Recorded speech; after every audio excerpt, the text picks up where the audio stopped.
שלום לכולם, לי קוראים עופר לנגר, ולמי שעדיין לא מכיר אותי, אני מתעסק המון ביום יום שלי בניהול ויצירת ארכיטקטורה של סוכני בינה מלאכותית. היום אנחנו הולכים לדבר על 4 דוגמאות פרקטיות ממש מהיום יום שלי. הנושא הראשון שאני אתעסק בו זה מערכת לניהול סוכנים מכמה מערכות. איך לוקחים מערכת כמו OpenClaw והרמס וגורמים לסוכנים לעבוד ביחד, ממש לעבוד בעבודת צוות איכותית, ראש צוות מוגדר, שמגדיר את המשימות לכל שאר הסוכנים. הנושא השני הוא סוכנים אוטונומיים על מערכות מקומיות בחינם, איך למעשה אפשר לעשות וייב קודינג, מה שהרבה מאוד מאיתנו התעסקו בו בשנה האחרונה, פשוט בחינם. התחלתי לדבר על זה באחד הפרקים האחרונים, ועכשיו אנחנו ממש נראה בפועל איך הדבר הזה קורה. אני אשתמש ספציפית במערכת של הרמס אייג'נט, אבל כל אחד יכול להשתמש בכל מערכת שחפץ ליבו. הנושא השלישי זה תיקון של OpenClaw עם סוכנים של הרמס. אחד הדברים שקרו בעדכונים האחרונים של OpenClaw זה שיצא עדכון ששבר המון מערכות. הנושא האחרון שאני אתעסק בו זה העדכון האחרון של הרמס אייג'נט. אני לא אגע בכל הנושאים, אלא בפיצ'ר הכי חשוב והכי רלוונטי, שנקרא פיצ'ר הקנבן. אז בואו נתחיל. הנושא הראשון הוא מערכת לניהול סוכנים שמגיעים מכמה מערכות שונות. כפי שאתם יכולים לראות, אני נכנסתי לריפו של AI on UI, שזה ריפו שזכה לעשרות אלפי דירוגי סטארס של הקהילה, כמובן בגיטהאב, ובתוך הריפו שלהם אנחנו יכולים לראות אנימציה מאוד פשוטה שמציגה איך אפשר לממשק סוכנים מכמה מערכות, כמו למשל OpenClaw, ChatGPT שעכשיו יצאו עם הפיצ'ר החדש שלהם ליצירה של סוכנים, Claude, וכמובן הרמס אייג'נט. אז כאן אני מראה איך אני כבר אחרי הסטאפ הראשוני מדבר עם הסוכן שלי בהרמס. בשונה מפייפר קליפ עליו דיברנו בפרק הקודם, כאן המטרה היא לעבור מהר בין סוכנים ולא הדגש על עלויות של סוכנים לפי מודלים. כמה שניות אחרי זה אנחנו יכולים לראות שהסוכן שלי ענה בהצלחה. למעשה זו הסוכנת, אצלי בהרמס הסוכנת הראשית היא מיה.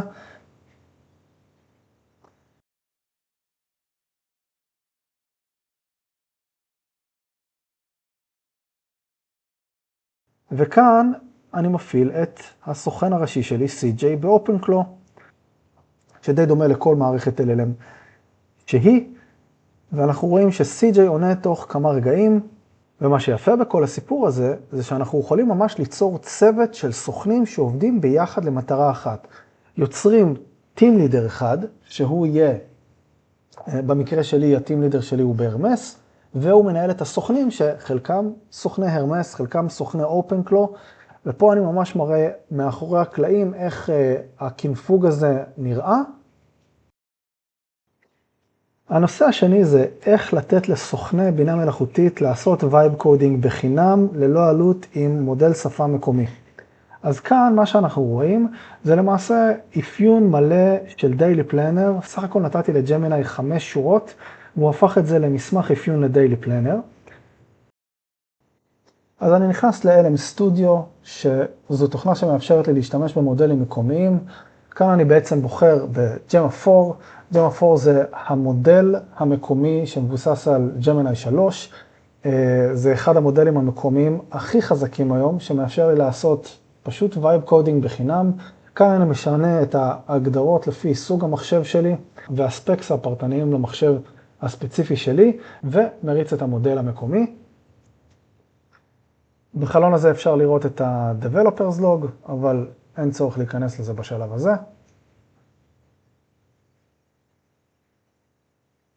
בשלב הבא אני נכנס להרמס שמקונפג להשתמש במודל שפה מקומי, ומדביק את מסמך האפיון שקיבלתי מג'מיני, שסך הכל כתבתי 5 שורות מתוכו.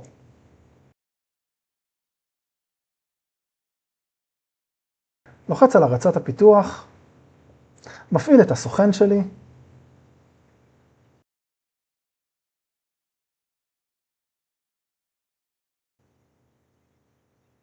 ואתם יכולים לראות בעצם וייב קודינג במיטבו. כמובן זה לא פרויקט מסובך מדי, אבל רק לצורך המחשה רציתי להראות לכם כיצד יצרתי מתכנן Daily Planner בעברית, Vibe Coding, לא שילמתי על טוקנים, הכל בחינם.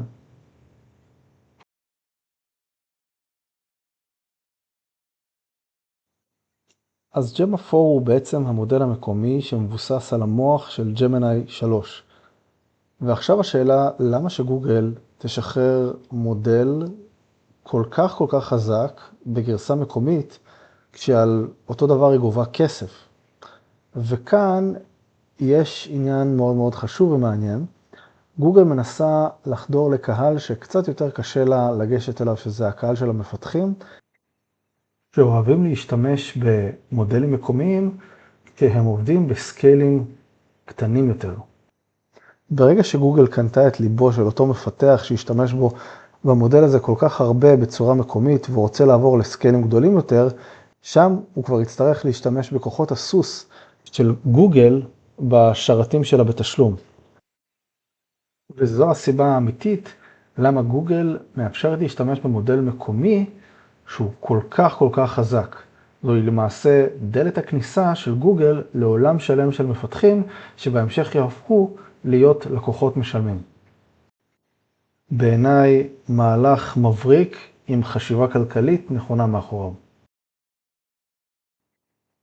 הנושא השלישי הוא איך להשתמש במערכת סוכני בינה מלאכותית אחת כדי לתקן מערכת סוכני בינה מלאכותית אחרת. בחודש האחרון קהילת OpenClaw סערה והגעשה אחרי שבאחד מעדכוני OpenClaw הוא שבר המון פיצ'רים שהיו תקינים לחלוטין. אז מה שעשיתי, נכנסתי להרמס אייג'נט ואמרתי לאחד הסוכנים שלי, שומע, הייתה תקלה ב-OpenClaw, אלו הם פרטי התקלה, בבקשה, תקן לי את הבעיה. הסוכן שלי בלי למצמץ ידע בדיוק איפה נמצאת התקלה, וממש תוך כמה רגעים תיקן את הבעיה שנמצאת בכלל במערכת אחרת, שזה OpenClaw. קל, פשוט ונוח.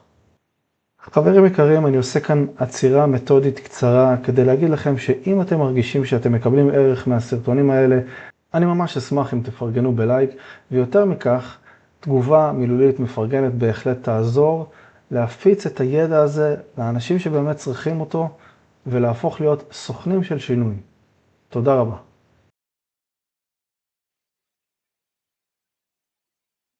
הנושא הרביעי והאחרון שאני רוצה לדבר עליו זה למעשה העדכון האחרון שיצא להרמס.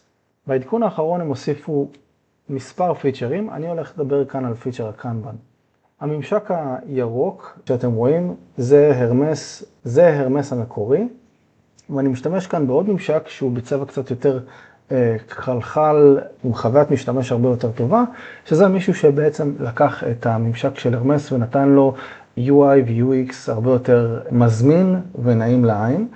כאן לצורך הדוגמה, יצרתי currency converter והראיתי איך אני יוצר את הטאסק ואיך הוא עובר את השלבים. כמובן קיצרתי כאן קצת תהליכים מהרעיון הכללי שכתבתי אותו בטריאז' עד שהוא עובר ל-in progress, ready in progress ובסופו של דבר done.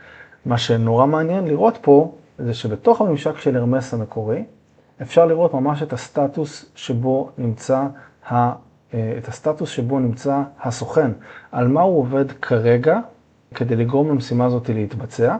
בהתחלה ביקשתי במשימה הראשונה ליצור currency converter, ואז במשימה השנייה ביקשתי לשפר את חוויית המשתמש ולעשות את זה one pager. כמובן זה לא צריך לראות מושלם, זה היה רק כדי להמחיש את הרעיון, איך הכניסו את הנושא הזה של קנבן לשימוש. שזה סך הכל מאוד הגיוני, ואני לא יודע איך לא עשו את זה עד עכשיו, אבל משימה יש לה שלבים מסוימים שהיא צריכה לעבור, וקנבן זה אולי אחת הדרכים הכי יעילות להמחיש איך משימה עוברת מסטטוס של רעיון לסטטוס של ביצוע, עד לסטטוס החלוט והמוגמר שזה דן. תודה רבה שהייתם איתי חברים, אני עופר ונתראה בשבוע הבא עם עוד תובנות מעניינות מארכיטקטורה ואורקסטרציה של סוכני בינה מלאכותית.